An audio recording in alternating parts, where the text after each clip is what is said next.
Hey y'all, welcome to the Team LoCoFit Roundtable, hosted by me, Laurin Conlon, owner of Team LoCoFit. Each week, I am joined by one of our coaches to dive headfirst into the nutrition, training, mindset, and coaching strategies we use with our clients. If you loved the show, please subscribe, leave us a review, tell a friend, you know the drill. And for more information about coaching, the programs we offer, and additional content, visit teamlocofit.com. All right, y'all, I am joined again by Dr. Mel Davis. If you want to hear the whole intro, you can go to the past podcast where we talked all about behavior change. And I also am still in the same place recording. That's kind of more echoey, so sorry. Bear with us again here. But I'm really, really excited about this topic. I always say that. That's just like my cue. I'm always excited. But I am excited about this because I think it's so relevant to clients and to really anybody listening, and honestly, like myself as a coach and myself as just a person in general. Like, I've experienced this too, and it often makes me go like, why am I like this? Like most things, but this in particular. And it's the idea of self-sabotage. So what is like the working definition, kind of generally speaking at this point in the psych field? Like, what is self-sabotage? Yeah, I think instead of covering that, I think probably like the intuitive definition of self-sabotage for like your listeners is more important. And I think we all know what it means. There's kind of different levels and different ways to do it, but I think like the actionable definition is like when you do things that don't support your goals, when you sort of shoot yourself in the foot. Is it like a good enough definition, broad enough to cover all of the like practical application of change? Well, I know that I say that because I've heard from some people that they're like, self-sabotage is not a thing. Right. And that's why, I kind of like said it that way. But yeah, like we all know, like it is a thing. Like it does logically. You don't really see it. Yeah. Logically, it doesn't make much sense. And, but emotionally, clearly, it's not like something that we're not making these decisions out of logic. It's clearly an emotional response. Yeah, the reason that people don't like the term is because if you make the choice, it's for some self-generated reason, right? So you're sabotaging one version of yourself in favor of the other. So it's not really a self-sabotage, but I think that the colloquial definition, like everyone knows what we mean when we say that. Everyone knows what we're talking about. So why do we self-sabotage? Like what are the reasons behind it? And obviously I know there's a lot of motivation, so we can just kind of dive into those because I think it's so fascinating and frustrating on a personal and a coaching level. When you see somebody doing something that they shouldn't be, right? And you're like, why did you walk into this again?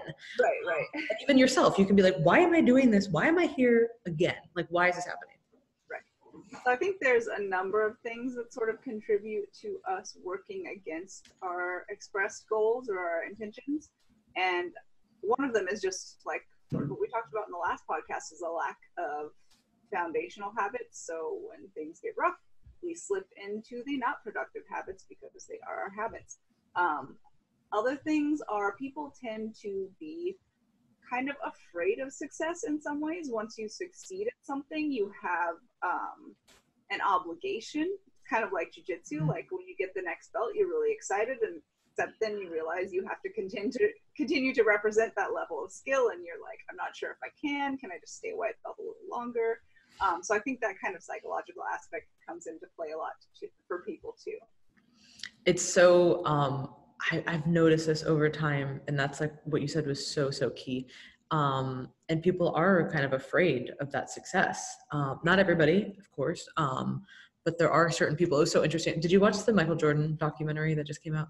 I've been seeing, James has been watching it, so I've been seeing like little peeks of it. It looks really good. It's so good. You'd love it. So I am not into basketball, like don't care at all about sports.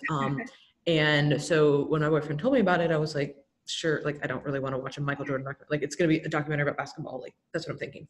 Yeah. So I missed the first two. And then one day he was watching, one of them. And I was like, holy shit. Like I didn't realize, because I don't follow sports, just how much of like a leader he was, and how competitive his mindset was.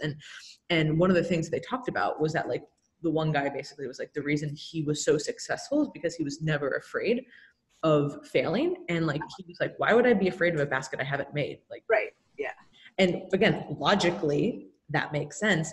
But we've all dealt with that. And oh my God, the belt thing makes so much sense. Like, I mean, I'm a shitty white belt and probably will be for a while, but I could just imagine like that pressure. Or I mean, even when you've done well, you know, say you've done any kind of competition before and you've, you know, whether it was a personal best like time or best lift, like you wouldn't want to be like, yeah, I squatted 250 and then like, oh, now I'm squatting 225. Like that kind of sucks, right. you know? And, you know, we know that that happens, of course, for a whole bunch of different reasons, but anything competitively, and I've seen that so much with clients, you know, and I heard this theory, which was not theory, but more just like a statement, and not a psychological person at all, but like you kind of keep yourself like at a thermometer that you like thinking of like a thermostat, right? Like say you set yourself at like 70 degrees, right?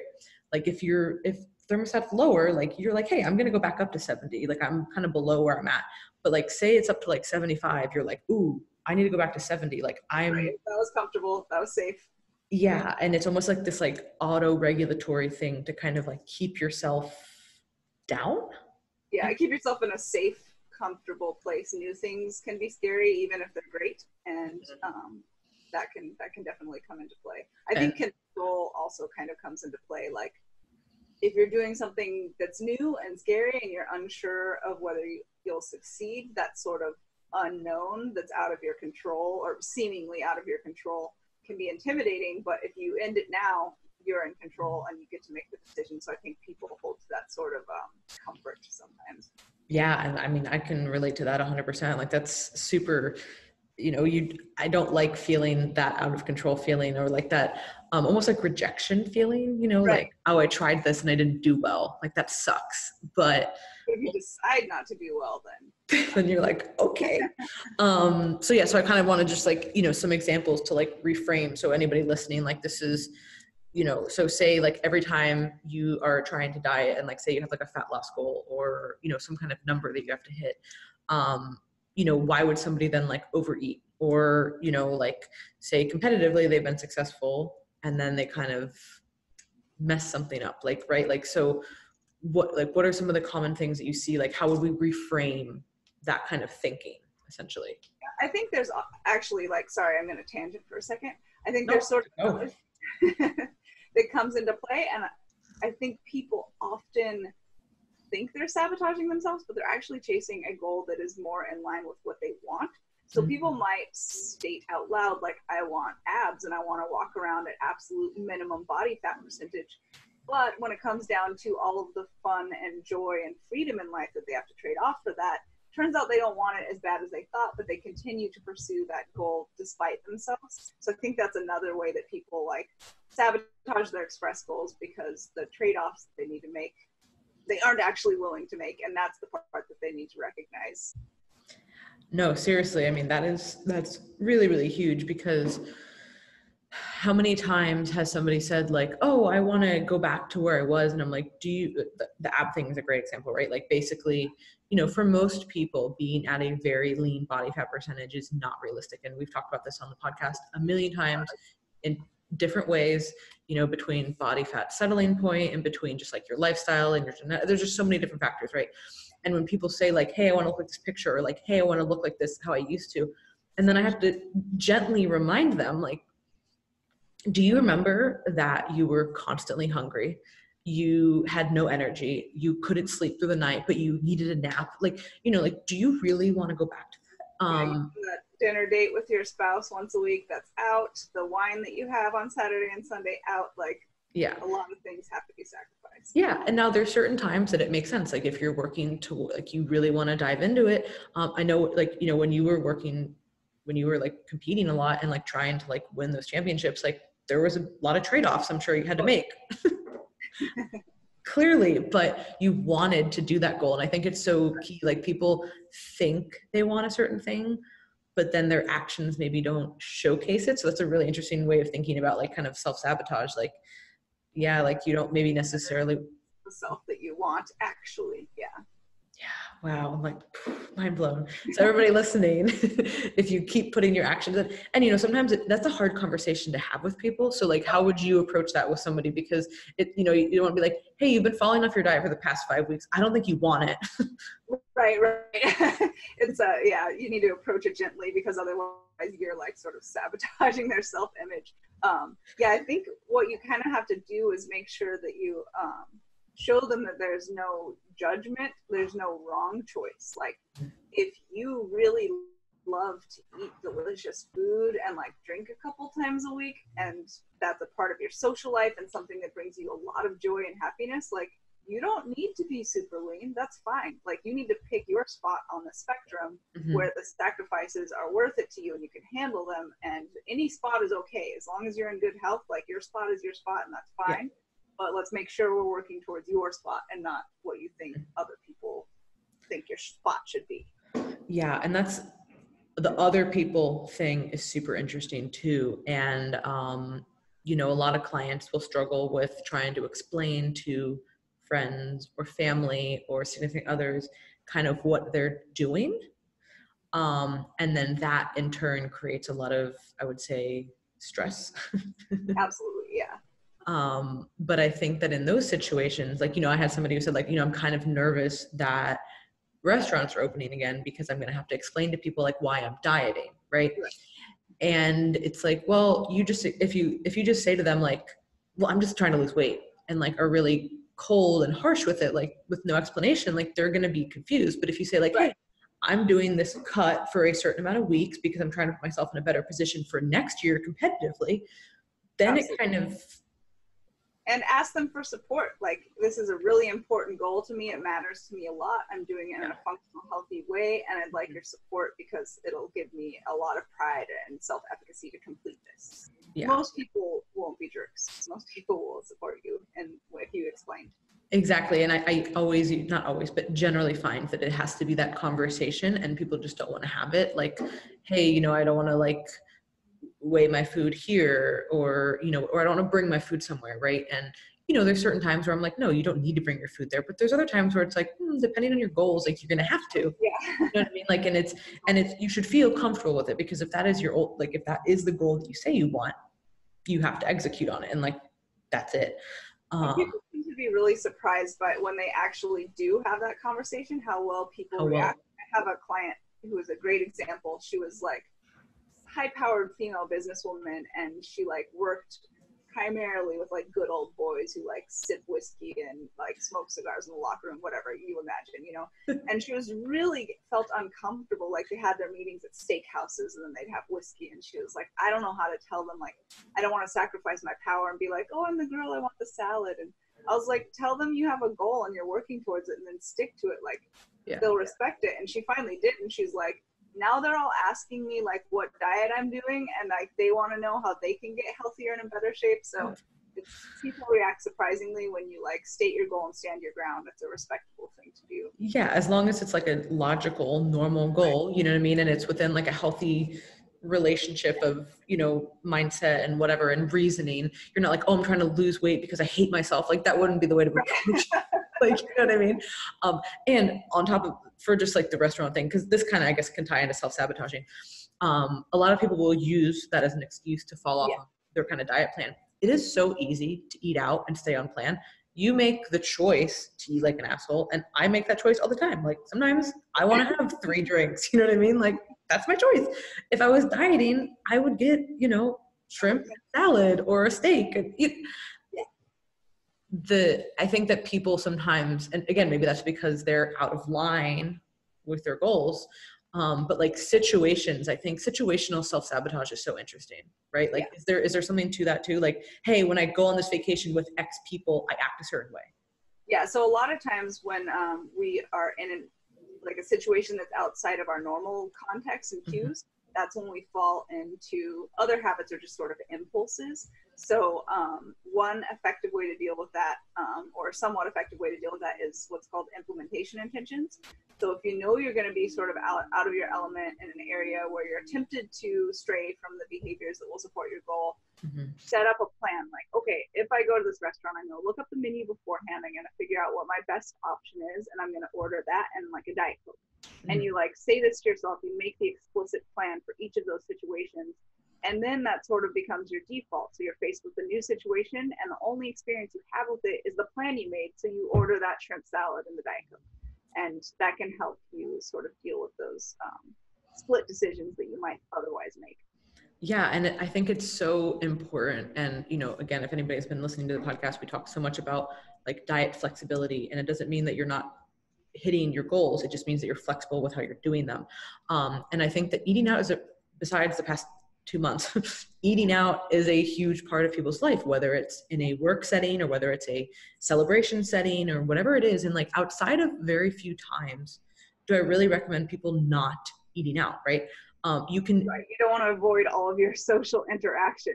no, I mean, and also like you can go and not eat, like that's totally possible also. And people say, well, that sucks. Well, it's like, okay, well, again, what is your goal? Like, what is the hierarchy of your goals? I still want you to socialize. You just don't have to necessarily eat the food that's there if you just deem that it's not worth it. But really everywhere you can pretty much get food, you know what I mean? Like, and it's so simple, especially nowadays, like to find options. And you just have to go in with a mindset like, hey, I'm going to have like mostly protein, have some kind of veggie, and then I'm going to be moderate with my side. It's going to depend on what you're eating, of course, but pretty much anywhere.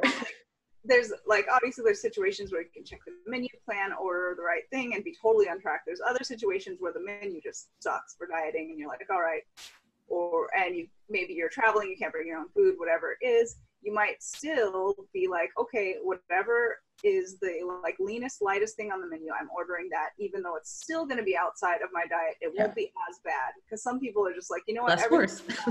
I'm going to have like the fried thing, and then the fried ice cream, and then 4 drinks too, you know. Fried ice cream sounds pretty good. I love ice cream. Honestly, it is like my kryptonite. Like you could take all foods away. I can eat ice cream for breakfast. Like it's a problem. I need Halo and Enlightenment Enlightened were like big things for you. The what? Like the Halo top and like the stuff you like, not good enough. So I will, but it's still not that good. You know what I mean? And I will say the 2 diet things that I do like are Yasso bars are legit. Oh yeah, those are good. Those are really good. And then like Skinny Cow, like the ice cream little, those are pretty good. But like I'm kind of one of those people that's like, if I'm not gonna get it like how I want it, I'd rather like all or nothing. Yeah, fair enough. Like especially if I'm dieting, I'm not gonna be eating some shit ass fake ice cream. No, like it's just I can't have it right now. Like not like and, you don't want to substitute. That makes sense. Yeah, and there's just certain things, and I like that's when I say like, hey, I make that decision, and you talked about it at some point, and like I think a lot of people, they have problems committing to their goals, maybe because they're kind of misaligned with what they actually want, and then they're kind of like half in and like half out, and that's when they never really make any progress. And because they never really commit to either, you know, hey, I'm going to actually stick to this plan, whatever it is, or I'm going to like not be doing this and do something else. So what are some ways, just kind of in general, to like, I always try to use like the words like competent and confident. I think that those like together like make people feel really good. But like, how do you like restructure your identity? Because so if you are self-sabotaging, like likely either your goals are wrong or your identity of yourself could be, you know, like hey, I'm just going to fail, so I might as well like bring myself back down here. What would be good ways to like restructure kind of your identity? Yeah, I think a first step can be to sort of step back and say like, is this really my goal? Am I really willing to make the sacrifices necessary? And are those sacrifices worse than, you know, not getting the goal?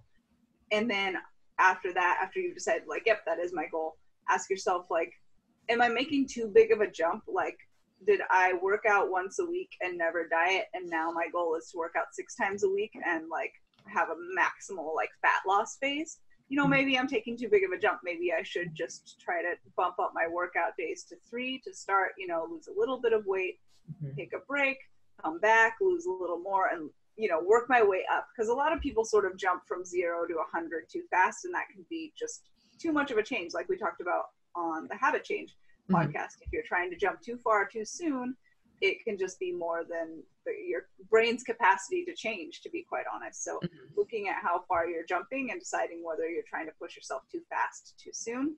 And then after that, if both of those are in line, like you're making a small jump and it is really what you want and you're willing to make the sacrifices, start doing that tracking, figuring out what are the things that are getting in my way.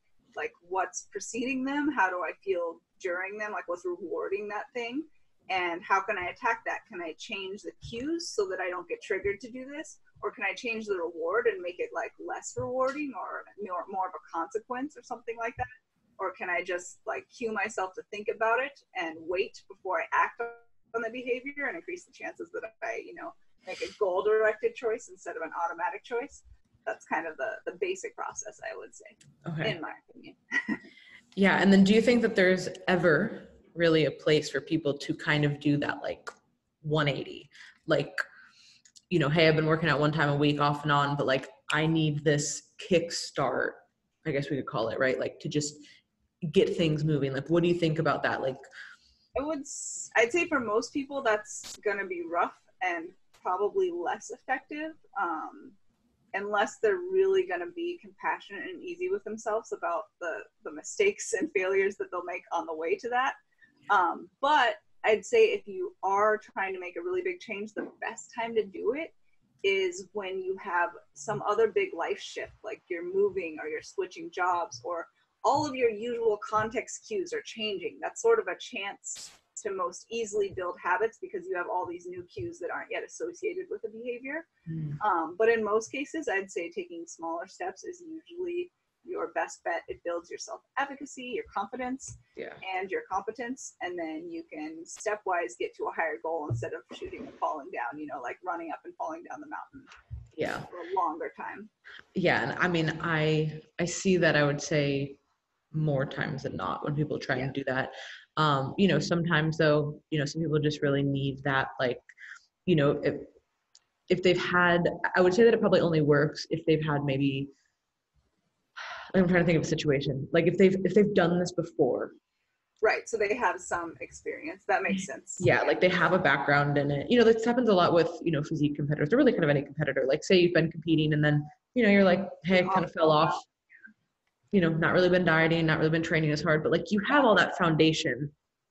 Yeah, that ends up being sort of that dichotomy where like the more challenging the goal, the more likely it is to be achieved unless you don't have it in your wheelhouse or your understanding. Yeah, I think, and that goes back to the competence thing. So too, so it has to be, and yeah, I think that's where most people fail is, think like the stereotypical, like, New Year's resolution or, which I feel like people don't even make those anymore. So I think we need like a new stereotype because everybody's always like this stereotypical thing, don't do this, but like nobody really does it anymore.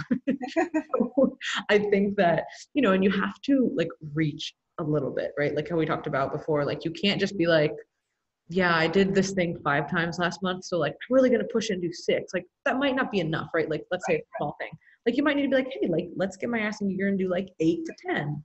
Let's make sure that the change that happens is measurable. Like if it's too small to measure, that can be demotivating too. Yeah. Yeah. Like, oh, this is too easy. And I think that's so, I've noticed that too. Like when things become almost too easy, you almost self-sabotage, right? Like if you're doing something like really repetitive, like with work, and then like it should take you 2 hours, but you've become really good at it, so it might dwindle down a little bit in time. But then you start self-sabotaging yourself because it's so easy that you get distracted that now it takes you 3 hours, and you're like Facebook while you're doing it. Yeah, for sure. And I think that there is would you say that that's because like you've kind of hit that limit and you need to kind of like maybe push yourself again? Yeah, you get to sort of like a boredom zone where you're not as motivated because it feels easy. So yeah, it's a weird thing where like you don't want to make big jumps outside of your understanding level, but within your understanding level, you want to make your goal challenging enough to be exciting and motivating and that the changes are trackable. Yeah, I think it's so, I mean, I've noticed that over the years too, like with anything, if you kind of it becomes easy and you become like complacent and then it ends up taking longer and you're like, wait, I should be better at this. Like, and then because you end up just self-sabotaging yourself, again, like whatever, we'll just use that term because everybody knows it. Whatever my future self, or I've heard before, like from different people that they're like, no, that's not really a thing. And I'm like, it kind of is a thing. Like, I know what you're saying, but maybe it's wrong word, but everyone knows what you're referring to when you say it. Totally. Exactly. But yeah, so anything else that you kind of want to add on this? I know that you've been like reading a lot of stuff recently about this because you're doing a cool project on this, but I won't share it. But just anything else to add kind of with the whole self-sabotage in general? Yeah, no, I think just sort of to summarize what we've said, like take a look at your goals, take a look at the sacrifices that need to be made, make sure you're comfortable with those, make sure that you don't need to like maybe stop and make a strategy or learning goal before you continue towards your outcome goal. That can be helpful. And then just try to build habits and start eliminating the behaviors that are getting in your way. Mm-hmm. Yeah. And I think, this is all really, really good advice, and we all can use this in some context, because I think we've all been here at some point. And I think, you kind of look up one day and you thought that you had a certain goal, and then you're like, this just doesn't feel right anymore. And I don't want to do these sacrifices. And, I've been pretty open about talking about, I used to compete a lot. And, I did it for so many years, and for a while it kind of became an identity, like it does for a lot of people. And, you're like, oh yeah. I compete, and I obviously had a lot of other things going on too. But, for many years I was a competitor and a student, like that was what I did. And then when that kind of ended, then it was like, okay, well, what now? Like, I have to get a PhD? Like, I'm not smart enough. Like, I don't have a PhD. Like, and then I was like, wait, like, am I like using this goal properly? You know what I mean? Like, am I just, right. Do I really want this intrinsically? Yeah. Yeah. And then like, after competing for like 8 years, I kind of said, I personally don't want to be doing that right now. Like, my goal is not that, you know what I mean? And I know what it actually takes for me to do that. You know what I mean? And I love coaching people, and I love educating people. And it's like, I'd much rather put my energy towards that, because the energy to compete is a lot, like mental and physical energy.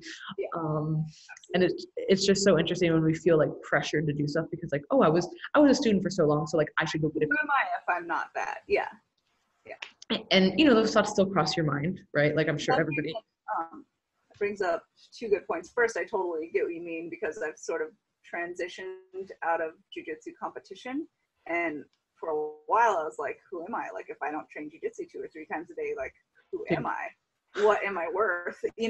So like, now I'm out of that and I feel fine, but it's totally a thing. It totally happens. And then the other thing to think about too is like the intrinsic versus extrinsic motivation. There's always sort of the gray area between those two. They overlap for sure. There's some things that have an extrinsic and an intrinsic reward, but one thing you can do to sort of help you build the behaviors that support your goal are to find like the internal reason. So like, to give a totally non-fitness example, maybe your partner says like, you don't listen to me enough.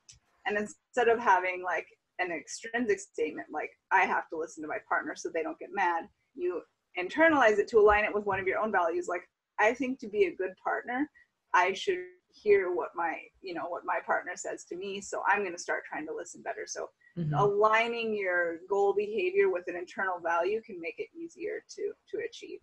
Yeah. And that's kind of becoming like restructuring that identity. Like, I want to be a good listener. Right. Instead of like, oh, I have to listen to somebody. Yeah, exactly. And yeah, that's totally, I think every couple would probably benefit from one of them. Yeah.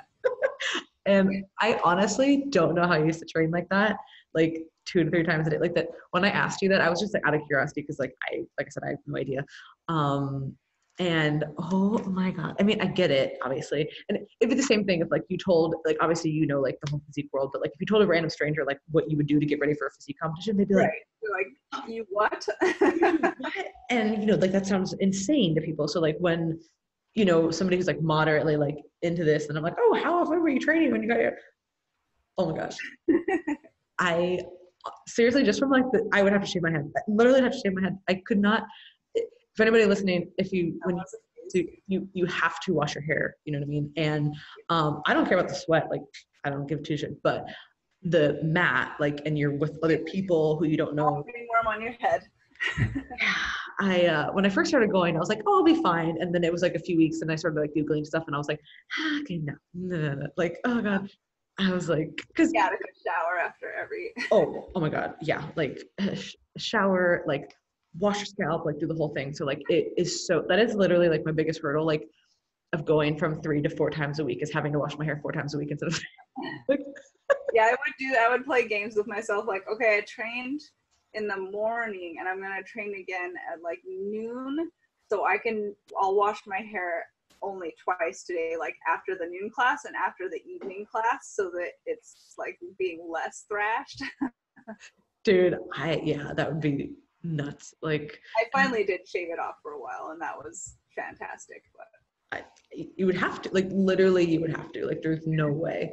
Oh my gosh, it's such an interesting sport. But yeah, like that's something too. Like I started doing that, and like I would say that I'm like competitive, but I'm not like a crazy competitive person, like to where it's like I'm like I have to win the whole. Like I'm not like that. Like if I'm excited to do something, then like yeah. But like if I'm just doing it because like I enjoy it, like I can also do that. Like I'm one more. Right. So when I started, like there was no interest in like doing a competition, you know what I mean? And like I still honestly don't know if I'll ever do something like it's not something to where I'm like, oh man, like I'm still no, like I think because I'm still like so not confident, you know, like it takes a while. Yeah, like I'm like I would just I don't know even what I would do. Like but I did sign up for a week-long jiu-jitsu camp in August. So I'm so excited. I'm very nervous, but see, it's like a stretch goal, you know, like yeah, for sure. It's within my wheelhouse. Like outside of team training and then very, very nervous, but I was like, I'm going to do it. I'm going to do this. So thank you guys so much for listening. And I really, really appreciate you coming on for these past episodes. They were really fun. And so one more time for everybody who wants to hear more from you and read more stuff that you've written, where can they find you? Sure. So on Instagram, I am regressive underload, with underscore between the words. And I also have a bunch of articles, and I coach and contribute to books and things like that on Renaissance Periodization, rpstrength.com. Yeah, I actually just pulled up the Game Changers article to actually finally read through. I hadn't done that yet. And then I was like, oh wow, this is really long, but okay, I'm going to get to this. Yeah.